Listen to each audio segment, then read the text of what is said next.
Baiklah, selamat pagi, salam sejahtera dan salam sehat bagi kita semua. Pada kesempatan ini, saya akan memaparkan materi mengenai kepemimpinan dalam manajemen. Yang pertama yaitu kepemimpinan dan manajemen. Kepemimpinan merupakan suatu sifat yang sangat diperlukan dalam manajemen dan juga merupakan salah satu faktor yang memegang peran penting dalam mempengaruhi prestasi yang ingin dicapai dalam suatu kelompok maupun organisasi. Faktor penentu keberhasilan seorang pemimpin meliputi teknik kepemimpinan yang dijalankan yang memerlukan perilaku yang menyatukan dan merangsang para anggota yang dipimpin untuk dapat mencapai tujuan yang telah ditentukan dalam berbagai situasi tertentu. Berbicara tentang kepemimpinan, tentu tidak terlepas kaitannya dengan manajemen. Suatu pandangan atau pendapat umum yang dapat menyatakan bahwa manajemen adalah proses mengintegrasikan sumber-sumber yang tidak memiliki hubungan menjadi sistem total untuk menyelesaikan suatu tujuan. Dapat diartikan bahwa manajemen merupakan suatu kepedulian dan kepekaan untuk mengaplikasikan dan menjalankan tujuan atau sasaran suatu kelompok dan organisasi. Kepemimpinan merupakan proses yang sangat amat diperlukan dalam manajemen karena kepemimpinan merupakan seni yang dapat menjalankan suatu organisasi maupun kelompok mencapai tujuan yang ditetapkan sejak awal. Kepemimpinan dapat berjalan dengan baik jika memiliki pemimpin dengan sifat dan gaya kepemimpinan yang ideal sehingga membawa kemajuan bagi kelompok tersebut. Beralih kepada topik yang kedua yaitu teori-teori kepemimpinan manajemen. Teori kepemimpinan dalam manajemen terbagi atas beberapa macam, yaitu diantaranya yang pertama, teori sifat. Teori sifat merupakan kegiatan menganalisis tentang kepemimpinan yang dimulai dengan memusatkan perhatian serta pandangan pada pemimpin itu sendiri. Teori ini difokuskan pada sifat-sifat yang dimiliki pemimpin dalam proses kepemimpinan dalam suatu kelompok dan organisasi. Yang kedua, yaitu teori kelompok. Pada teori kelompok ini beranggapan bahwa setiap anggota kelompok harus bisa mencapai tujuan-tujuannya dan harus terdapat suatu pertukaran yang positif di antara pemimpin dengan anggota dalam sebuah organisasi maupun kelompok. Yang ketiga yaitu teori situasional. Teori ini memiliki maksud kepemimpinan yang dikombinasikan dengan situasi yang ada demi keberhasilan pelaksanaan kerja yang sedang dijalankan. Yang keempat ada teori jalan kecil. Teori jalan kecil ini memiliki tujuan untuk menganalisis pengaruh kepemimpinan dalam pelaksanaan kerja yang dijalankan suatu kelompok atau organisasi terkait. Baik, berdasarkan pendapat pada buku di atas dapat disimpulkan bahwa teori kepemimpinan yang dikatakan para ahli begitu beragam, sehingga setiap teori telah memiliki alasan serta kesimpulan yang berbeda sesuai kepemimpinan yang telah dijalankan. Kita beralih kepada topik yang ketiga yaitu kekuasaan dan kepemimpinan. Seorang pemimpin suatu lembaga atau manajemen didasarkan oleh pemilihan secara langsung, sehingga kekuatan yang dimilikinya jauh lebih tinggi dibandingkan anggota kelompok maupun organisasi yang dipimpinnya. Di sini terdapat 5 kekuatan yang dimiliki oleh seorang pemimpin, yaitu diantaranya kekuatan teknikal, kekuatan manusia, kekuatan pendidikan, kekuatan simbolik maupun kekuatan budaya. Sumber dan bentuk kekuasaan juga dibagi menjadi 5, yaitu diantaranya kekuasaan keahlian, kekuasaan paksaan, kekuasaan legitimasi, kekuasaan referensi, kekuasaan penghargaan, kekuasaan informasi, serta kekuasaan hubungan.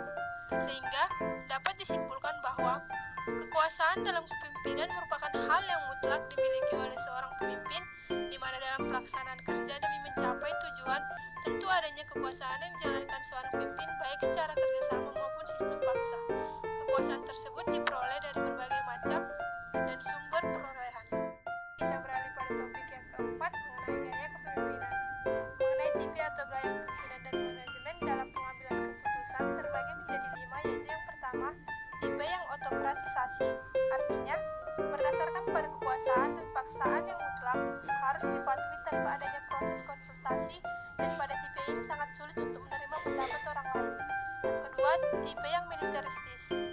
Artinya, sistem perintah, sistem komando dari atasan ke bawahannya dan memiliki sifat yang keras. Yang ketiga itu tipe paternalistis.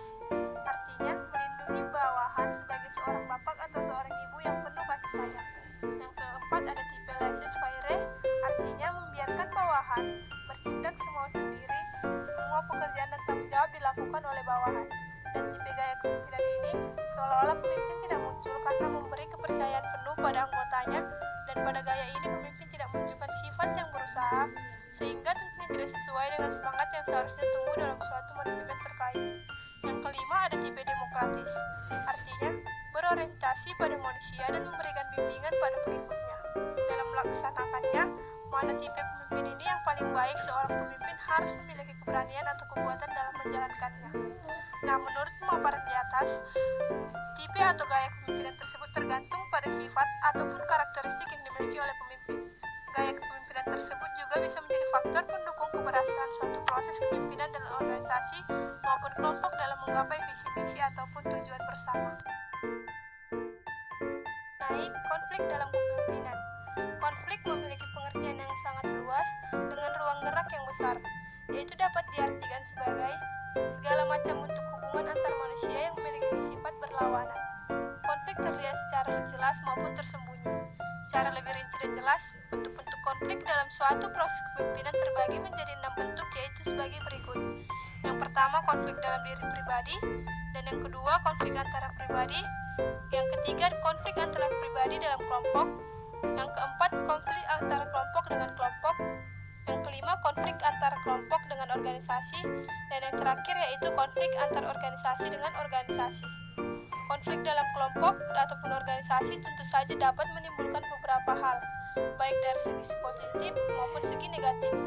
Dengan adanya konflik, maka tentu saja dapat menimbulkan pertengkaran atau permusuhan yang menjadi sebab mundurnya suatu kinerja dalam sebuah kelompok maupun organisasi, atau sebaliknya, suatu organisasi maupun kelompok dapat semakin meningkatkan motivasi dan prestasi bagi kelompok terkait.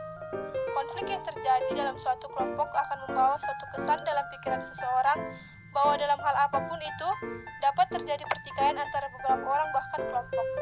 Banyaknya bentuk-bentuk halangan juga menjadi sumber terjadinya konflik, sehingga harus memiliki cara untuk memecahkan, yaitu dengan membuka diri, memberi umpan balik, menaruh kepercayaan pada orang lain, dan tidak menutup diri. Sekian yang bisa saya sampaikan dalam tugas pemaparan mengenai critical works review dengan topik kepemimpinan dalam manajemen kali ini. Jika ada kesalahan kata maupun pengucapan, saya ingin meminta maaf yang sebesar-besarnya. Dan atas perhatiannya, saya mengucapkan terima kasih. Salam sehat bagi kita semua dan salam sejahtera.